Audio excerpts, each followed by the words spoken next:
मुख्यमंत्री सामूहिक विवाह योजना के तहत संगम नगरी प्रयागराज में आज 1500 जोड़े विवाह के बंधन में बंधे। शहर क्षेत्र में northern regional institute of printing and technology ground Teliyarganj में मुख्यमंत्री सामूहिक विवाह योजना के तहत 154 जोड़ों का विवाह विधि विधान से संपन्न कराया गया। इसमें 151 जोड़ों का विवाह हिंदू रीति रिवाज और वैदिक परंपरा से कराया गया, तो वहीं 3 मुस्लिम जोड़ों को मौलवी ने निकाह पढ़वाया। इस मौके पर सूबे के कैबिनेट मंत्री नंद गोपाल गुप्ता नंदी ने भी नव विवाहित जोड़ों को उनके उज्जवल भविष्य के लिए बधाई और शुभकामनाएं दी। इसके साथ ही अपनी ओर से भी नव विवाहित जोड़ों को उन्होंने उपहार भी दिया। उन्होंने पीएम मोदी और सीएम योगी की तस्वीरें लगे डिब्बे में साड़ियां और श्रृंगार का सामान नवविवाहित जोड़ों को उपहार में दिया है। इसके साथ ही जिले के सभी विकास खंडों में भी मुख्यमंत्री सामूहिक विवाह योजना के तहत सामूहिक विवाह संपन्न कराया गया। मुख्यमंत्री सामूहिक विवाह योजना में प्रति लाभार्थी सरकार की ओर से कुल 51,000 रुपए खर्च किए गए, जिसमें से 35,000 रुपए कन्या के खाते में भेजे गए हैं। वहीं 10,000 रुपए का उन्हें उपहार दिया गया है, जबकि 6,000 रुपए प्रति जोड़े बतौर शादी के आयोजन पर खर्च किए गए। सामूहिक विवाह योजना के इस कार्यक्रम में आम शादियों की तरह ही ऑर्केस्ट्रा, बैंड बाजा और बारातियों के खान पान का पूरा इंतजाम किया गया था। मुख्यमंत्री सामूहिक विवाह योजना में फेरे लेने वाले जोड़े भी योजना से लाभान्वित होकर बेहद खुश नजर आए। नव विवाहित जोड़ों ने सीएम योगी का आभार जताया है। वहीं मौके पर कैबिनेट मंत्री नंद गोपाल गुप्ता नंदी ने कहा है कि पीएम मोदी और सीएम योगी के नेतृत्व में सबका साथ सबका विकास और सबके विश्वास के साथ देश आगे बढ़ रहा है और सभी योजनाओं का लाभ अंतिम व्यक्ति तक पहुंच रहा है। उन्होंने सपा और बसपा पर हमला करते हुए कहा है कि समाजवादी सरकार में विकास जहां एक जाति और वर्ग तक सीमित था, वहीं बसपा की सरकारों में भी अनुसूचित जाति के लोगों से भी 10 लाख रुपए लेकर नौकरियां दी जाती थी, जबकि सामान्य वर्ग और ओबीसी से 15 से 20 लाख रुपए लिए जाते थे। वहीं सपा की सरकार में भी नौकरियों की लूट मची हुई थी, लेकिन बीजेपी सरकार में आज पारदर्शी ढंग से सरकार युवाओं को नौकरियां दे रही है। यूपी में कानून व्यवस्था की भी स्थिति सुधर चुकी है। उन्होंने दावा किया है कि बीजेपी अपने विकास कार्यों के बल पर 2022 में एक बार फिर से सरकार बनाएगी। वहीं मुख्यमंत्री विवाह योजना में कुछ स्थानों से फर्जी लोगों के शादी करने की आ रही सूचना पर कैबिनेट मंत्री नंद गोपाल गुप्ता नंदी ने कहा है, योगी सरकार में कोई भी गलत काम करके नहीं बच सकता है। अगर ऐसा कोई प्रकरण सामने आएगा तो उसके खिलाफ सख्त एक्शन लिया जाएगा। आगे क्या क्या मिला आपको और यहाँ पे किस तरह की सुविधाएं मिली आपको, और सुविधाएं क्या क्या दी गई हैं? आपका परिचय? अच्छा लग रहा है, अच्छी है, अच्छा है, सारी व्यवस्थाएं अच्छी है। तो यहाँ से आपको क्या क्या गिफ्ट में मिला है सरकार की ओर से? आपका परिचय? मंत्री सामूहिक विवाह योजना के तहत विवाह कराया गया है और किस तरह से पूरा ये कार्यक्रम संपादित किया गया और आप खुद यहाँ पर उनको आशीर्वाद देने पहुंचे थे और एक एक जोड़े के पास आप गए थे। देखिए, मैं माननीय मुख्यमंत्री जी की सोच को सलाम करता हूँ और माननीय मुख्यमंत्री जी, माननीय प्रधानमंत्री जी, हमारे सबका सौभाग्य है कि हम उस कालखंड में जहाँ इस देश की बागडोर एक परम तपस्वी आदरणीय नरेंद्र मोदी जी के हाथों में है, तो प्रदेश की बागडोर एक कर्मयोगी मुख्यमंत्री योगी आदित्यनाथ जी के हाथों में। देश के प्रधानमंत्री जी 130 करोड़ लोगों को ध्यान में रख करके योजनाएं बनाते हैं।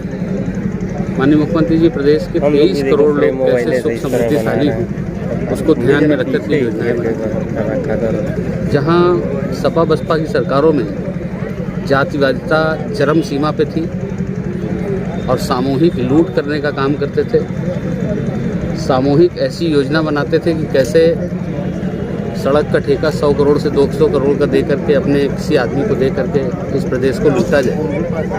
प्रदेश के नौकरियों के नाम पे बसपा और सपा जाति के नाम पर कुछ रिबीट देती थी, पूरा छूट नहीं देती थी और बसपा में जब शेड्यूल कास्ट से 10 लाख लेते तो गैर शेड्यूल कास्ट अदर देन चाहे बैकवर्ड हो चाहे श्रमण हो उनसे 15 लाख और 20 लाख लेते। ऐसे ही समाजवादी पार्टी यादव से 10 लाख और गैर यादव से 15 लाख और 20 लाख लेकर के नौकरियाँ देती है। तो सामूहिक रूप से ये कैसे लूटे प्रदेश को, इसके लिए काम होगा। जब इस प्रदेश की बागडोर एक कर्मयोगी मुख्यमंत्री के हाथ में आती है तो इस प्रदेश में कैसे उन अंतिम गांव तक विकास की रोशनी पहुंचे, अंतिम व्यक्ति तक सरकार की योजनाओं का लाभ पहुंचे, इससे अच्छा जीता जागता सबूत क्या हो सकता है। सबका साथ, सबका विकास और सबका विश्वास सिर्फ नहीं ये नारा, ये है उद्देश्य हमारा। विभिन्न जाति धर्म मजहब के बच्चों की यहाँ शादियाँ हुई, बेटियों के हाथ पीले हुए, उनको उनकी गृहस्थी के सामान दिए गए लगभग 51,000 रुपये के, और तमाम स्वयंसेवी संस्थाएं, तमाम स्वयंसेवी लोग बढ़ चढ़ कर के हिस्सा लिए हैं। कोई कुकर भी दिया है, कोई पंखा भी दिया है, कोई साड़ी दिया है। इस तरह से तमाम लोगों ने बढ़ चढ़ कर के हिस्सा लिया। एक जो भी माननीय मुख्यमंत्री जी, प्रधानमंत्री जी की योजनाएं हैं, एक जन जागरण का एक जन आंदोलन जैसा हो जाता है। निश्चित रूप से अभी बच्चियों का निकाह भी हुआ है। मैं उन बच्चों से अल्पसंख्यक कल्याण मंत्री हूँ। आज के दौर पर ये भी कहना चाहता हूँ कि चाहे समाजवादी पार्टी रही हो, चाहे बसपा रही और चाहे कांग्रेस रही, इन लोगों ने अल्पसंख्यकों को डरा डरा करके वोट लेने का काम किया, इनकी भलाई के लिए कभी काम नहीं किया। इनके बच्चे स्कूटर के पंचर बनाने के मिस्त्री रहे हैं, इनके बच्चे एसी के मैकेनिक हो जाए, स्कूटर के मैकेनिक हो जाएं, इनके बच्चे समाज की मुख्य धारा से जुड़े, इसके लिए कभी काम नहीं किया। मैं समाज कल्याण मंत्री हूँ। इसके पहले चाहे बसपा में नसीमुद्दीन सिद्दीकी रहे हों, चाहे सपा में आजम खां रहे हों, इन लोगों ने विभाग को लूटने का काम किया। बरसों से 15 साल से बंद पड़ी स्कीम अल्पसंख्यक वित्त विकास निगम हम ले आए, उसमें से पैसा ले आए, बच्चों को दे रहे हैं लोन। एक बेटी ब्यूटी पार्लर खोल रही, कोई बेटी डॉक्टर बन रही है, पढ़ाई के लिए लोन दे रहे हैं। समाज की मुख्य धारा से 2022 को लेकर क्या कहेंगे? 2022 को लेकर के हम यही कहेंगे कि आज प्रदेश की आम जनमानस, प्रदेश का एक एक व्यक्ति अच्छी तरह से जान गया है। आप 2014 से देखिए भारत का ट्रेंड। इस देश के प्रधानमंत्री पद के उम्मीदवार के रूप में जब नरेंद्र मोदी जी आए तो इस देश ने झूम करके उनको वोट दे करके, इस प्रदेश ने तो बहुत ज़्यादा वोट दे करके, बहुत ज़्यादा सीटें दे करके प्रधानमंत्री पद पर बैठाला। लगातार जब उन्होंने काम किया तो 2017 में प्रचंड बहुमत दे करके भारतीय जनता पार्टी की सरकार बनी। और माननीय मुख्यमंत्री जी ने पूरा जीवन समर्पित करके जिस तरह से काम किया, लोगों के मन में आया कि एक बार सपा आती, एक बार बसपा आती, ये दोनों मिल जाएंगे तो बड़ा गजब हो जाएगा। तो देखा आपने कि सपा बसपा इकट्ठे हो गई तो भी कुछ नहीं हुआ। हम प्रचंड बहुमत के साथ आए, ज़्यादा वोटों के साथ आए। यूपी को साथ पसंद है, पप्पू और टीपू दोनों साथ हो गए, फिर भी कुछ नहीं हुआ। जनमानस अच्छी तरह से जान चुका है कि हमारे प्रदेश का भला कैसे है, हमारे देश का भला कैसे है। 2022 अभी चुनाव आने वाला है, हमने जिस तरह से काम किया है 2022 में हम और प्रचंड बहुमत के साथ आएंगे। मैं देख रहा हूं कि तमाम वो विरोधी लोग, अब वो विरोधी खुद नारे लगाने लगे। ये तो पहली झांकी है, काशी मथुरा बाकी है। ये विरोधी नारा लगा रहा है, ये विरोधी इस बात को उठा रहा है। तो मैं समझता हूं कि उनका सरेंडर है, वो लोग सरेंडर कर चुके हैं। हमने बिना जाति धर्म मजहब के भेदभाव के जिस तरह से काम किया है, आम जनमानस को यही चाहिए।